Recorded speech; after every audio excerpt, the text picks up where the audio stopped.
Class ഗ്രൂപ്പിലുള്ളവരെയൊക്കെ ഒന്ന് പറ്റിച്ചാലോ? നാളെ bus സമരമാണെന്ന് പറഞ്ഞ് ഒരു വോയിസ് ഇട്ടേക്കാം. എന്നിട്ട് കുറച്ച് കഴിഞ്ഞിട്ട് പറ്റിച്ചതാണെന്ന് പറയാം. യെസ്. ഹലോ ഗൈസ്, നാളെ ബസ് സമരമാണെന്ന് പറയുന്നത് കേട്ടു. മണ്ടന്മാരിപ്പോ വിശ്വസിച്ച് കാണും. ഹലോ എടി, നാളെ ബസ് സമരവാ. എടാ നാളെ ബസ് സമരമല്ലേ, നമുക്ക് കറങ്ങാൻ പോയാലോ? എടി നാളെ അസൈൻമെന്റ് വെക്കണ്ട, ബസ് സമരവാ. എടാ നാളെ ബസ് സമരമുണ്ട്.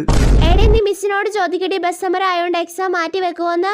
ഹലോ സാറേ, നാളെ ബസ് സമരമാണെന്ന് പിള്ളേരൊക്കെ പറയുന്നുണ്ട്. സത്യമാണോ സാറേ? ഞാനൊന്ന് അന്വേഷിച്ചിട്ട് പറയാം. ശരി സാറേ. എടി നാളെ ബസ് സമരം ആയതുകൊണ്ട് ഓൺലൈൻ ക്ലാസ് ഉണ്ട്.